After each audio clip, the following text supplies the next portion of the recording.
Πιρπυρίμια ακριβώς. Βάλαμε το νερό να βράσει και θα μας δείξει η δική της εκδοχή πώς γίνονται τα πιρπυρίμια.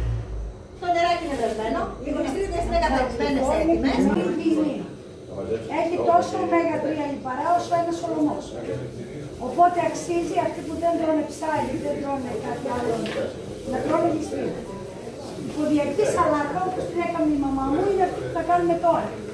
Εγώ όμως ανακάλυψα ότι κάνοντας αυτή τη σαλάτα και βάζοντας λίγο γιαούρτι, μπορείς να κάνεις ένα υπέροχο τζατζίκι όταν δεν έχεις αμπουράκι. Η γλιστρίδα λοιπόν είναι θαυμάσια. Και τώρα έχετε φυσικά και ομί. Την μάζεψα, η αρχική της μορφή είναι κάπως έτσι. Και κόβω αυτά τα φιλαράκια, έτσι πετάω τα κοντρά και κρατάω όλα τα λεπτά. Αυτά εδώ. Εντάξει, αυτά. Λοιπόν, βάζω το νερό να βράσει. Μόλις κοχλάσει το νερό, θα ρίξω μέσα τις γλιστρίδες. Βέβαια στο νερό αυτό εγώ στο σπίτι ρίχνω και λίγο αλάτι, κρασούλα.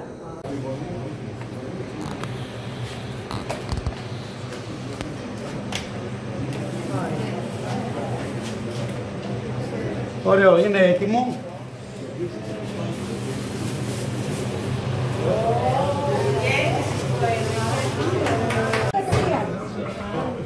Παλιά την έστρωνα μια σε μια πετσέτα, τη λεκιάζει και την στέλνουμε καλά, να μην κλεισιάσει. Επίσης μπορώ ομοίη να τη βάλω στην κατάψυξη, αλλά και βρασμένη να τη βάλω στην κατάψυξη.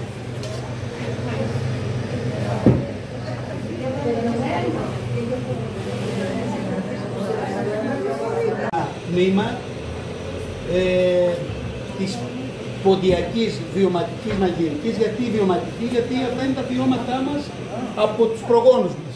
Είτε είναι ο προπάπους, προγιαγιά, οι παππούδες μας, οι γονείς μας. Αυτά εδώ τα βιώματα τα μεταφέρουμε γιατί βλέπετε ότι μπαίνει πολύ το fast food, το street food. Μαθαίνουμε και τις λέξεις κατάλληλες. Οπότε χάνεται η παράδοση σιγά σιγά. Και ξύδι, παιδιά. Ομορφύναμε λίγο το χώρο. Λάδι, αλάτι, ξύδι. Και τώρα, την ώρα που θα το σερβίρουμε στην πιατέλα, ψιλοκομμένο σκόρδο. Δεν το έκοψα πολύ, δεν ξέρω, δεν το κάνουμε λίγο στο μόλι, δεν ξέρω, εγώ το έκοψα με το μαχαιράκι όπως μπορούσα. Ρίξτε το να κατώσουμε μια κουτάλα. Έχεις και εταιρείες? Το βάλουμε πού, εδώ έτσι όπως είναι, να το ετοιμάσουμε από εδώ. Έτσι, ναι, ετοίμασέ το εκεί και να βάλουμε στα πιάτα. Καλύτερα. Να ρίξουμε το σκορδάκι. Βάλε και το σκορδάκι. Μέσα. Ναι. Ωραία. Θα το ρίξουμε μέσα.